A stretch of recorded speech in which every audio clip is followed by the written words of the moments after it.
Isaiah 10, and the title is Discipline, Not Destruction for Jacob's Children.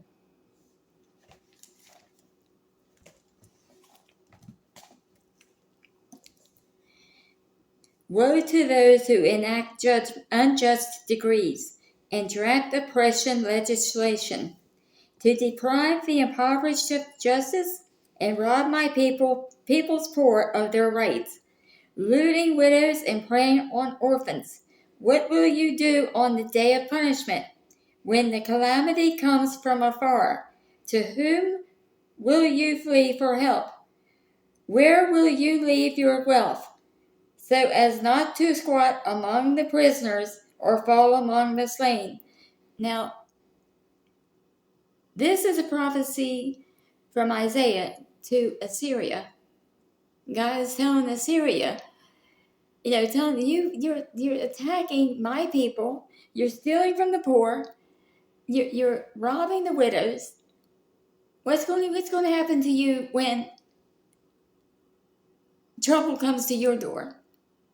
Now, God used Assyria to punish Israel and Judah, but God's intention is not in this chapter, in this book, or any other that I have read, has never been the complete and total destruction of Israel or of Judah.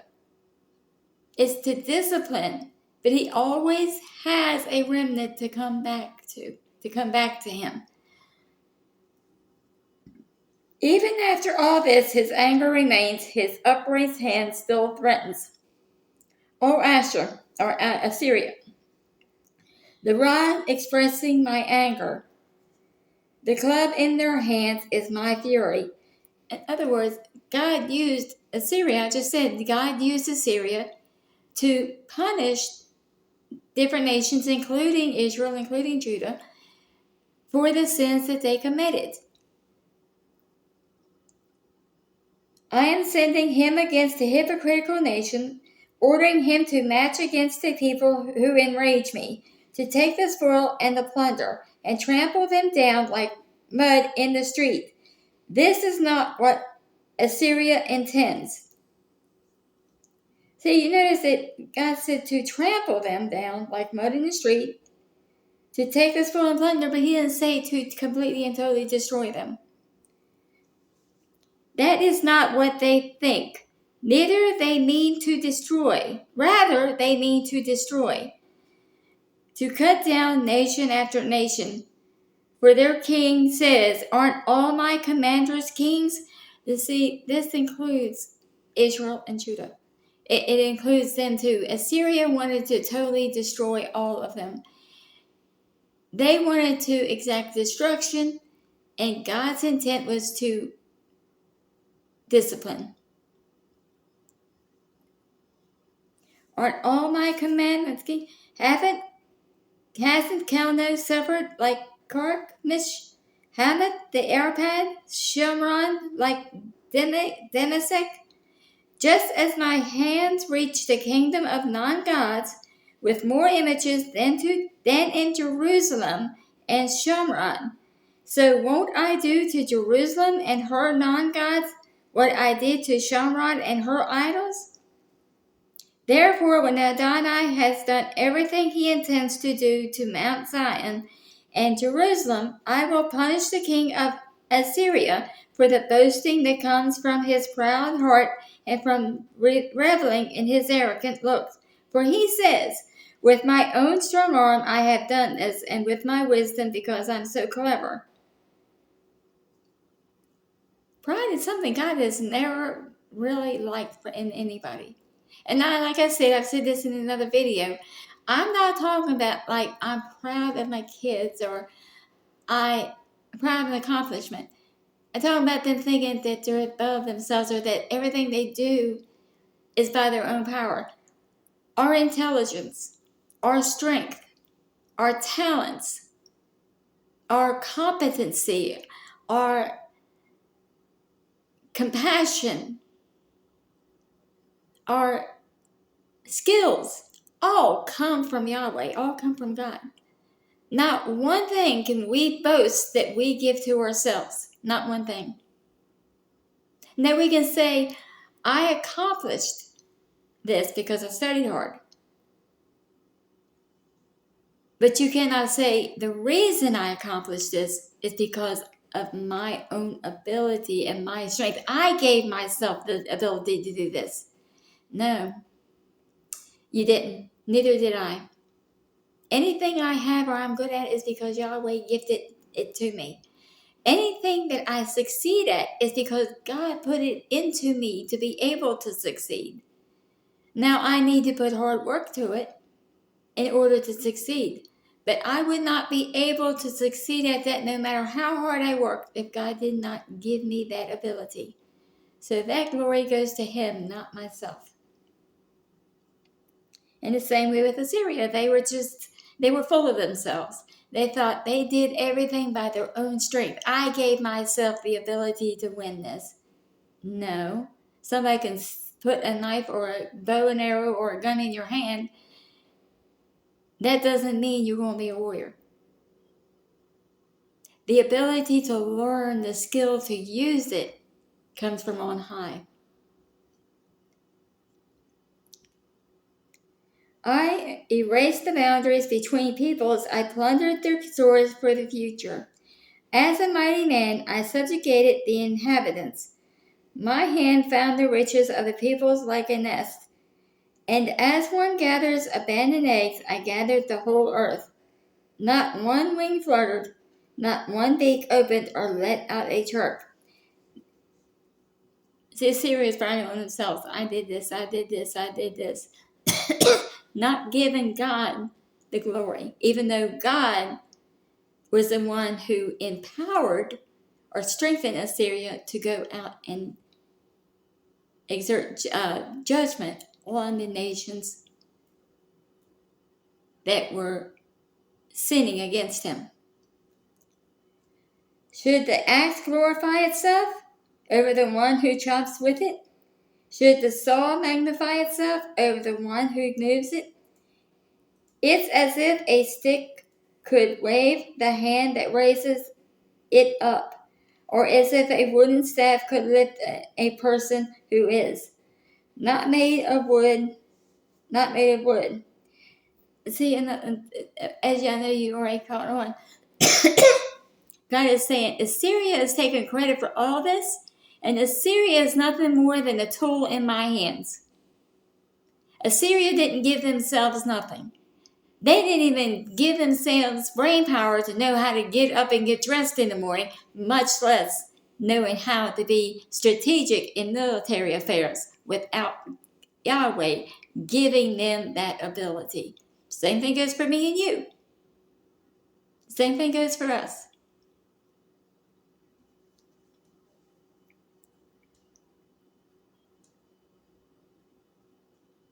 Therefore the Lord Adonai Sabaoth will send leanness to his well-fed ones, and in place of his glory, a fire will be kindled that will burn and burn. See, Assyria, because of their arrogance and because of their pride, God's going to come back at them and totally destroy them. Now, here's the thing. All Assyria had to do, I believe, was number one, humble themselves and acknowledge that they could not do nothing without Yahweh. Humble themselves and repent of all sins that they had done against Yahweh. And I see that pride a lot here in this day and age with people.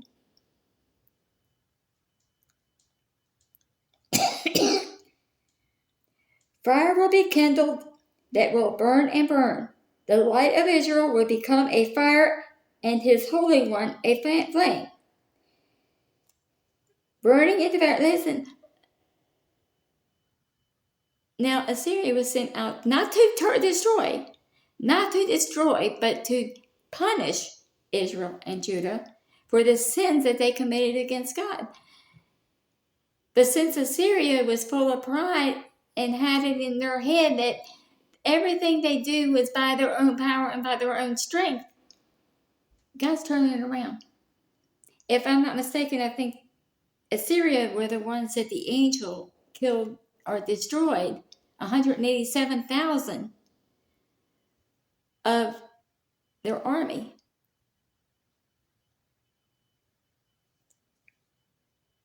Burning and devouring his thorns and briars in a single day. The glory of his forest and all the fertile land he will consume body and soul like an invalid wasting away.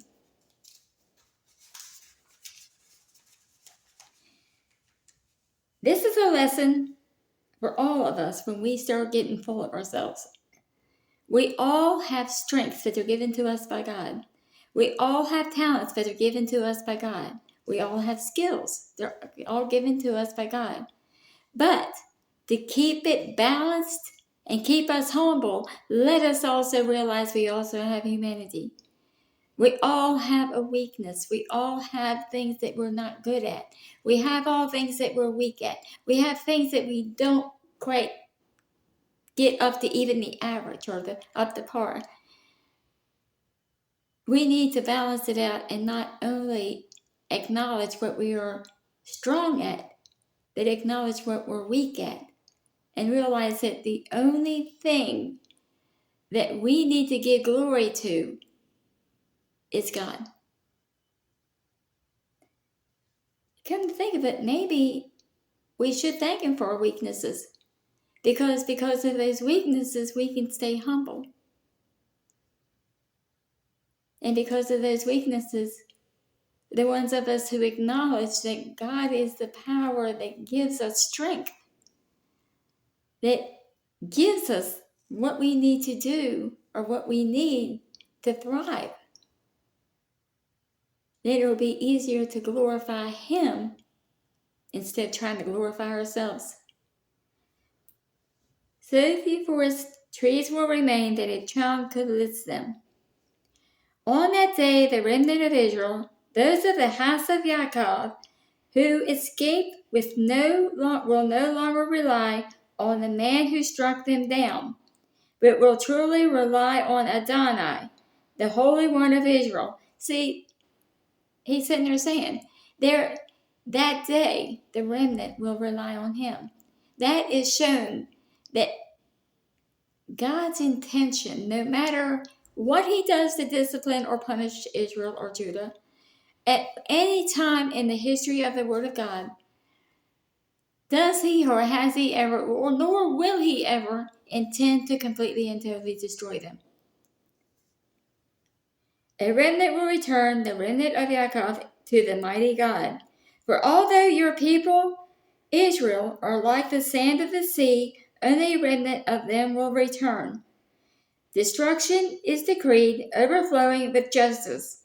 Adonai, now it says destruction is decreed, but is it decreed on all of Israel? No. Is it decreed on all of Judah? No. He says there is a remnant. Even today, there is a remnant that God has held back from destruction in Israel. Adonai Elohim Sabaoth will bring about this decreed destruction throughout all the land. Therefore, Adonai Elohim Sabaoth says, my people living in Zion, don't be afraid of Assyria. Even when he strikes you with a stick and raises his staff against you, the way it was in Egypt. For in but a little while my fury will end, and my anger will have destroyed them. Assyria isn't around now, is it? I honestly believe that, like I said before, if they had humbled themselves into acknowledging that God was the authority, the strength, and the power behind their abilities to conquer, Assyria might still have been around. If Assyria would acknowledge and would have repented, they may be still here.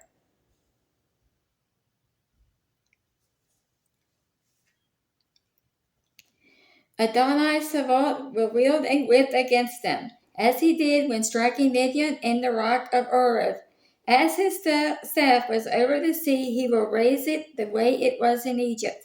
On that day his burden will fall from your shoulders and his yoke from your neck. The yoke will be destroyed by your prosperity. Israel is still here. Assyria is not. He has come to Ayat and passed through Migron.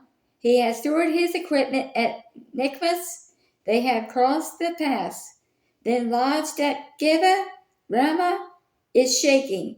Gibeah Shaul has fled. Cry, shriek, Bet Gilem. Listen, Laish, Port Anatot. Madmenah is in flight. The people of Gibeon take cover. This very day he will stop at Nob, and he will shake his fist at the mountain of the daughter of Zion, at the hill of Jerusalem. See how Adonai Elohim Tsevaot lops off the branches with terrible violence. The ones standing highest are chopped down, the lofty are laid low. He will hack down the forest underbrush with an axe, and the Lebanon in its splendor fall. See, even when God calls a nation, when he used to call a nation to go and discipline or punish Israel or Judah for the sins they did against him, that nation does not get away from sinning against God themselves. Honestly, pride is not a good thing to have for God.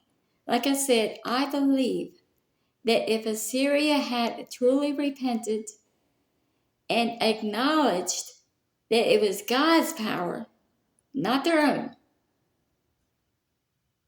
they may still be here.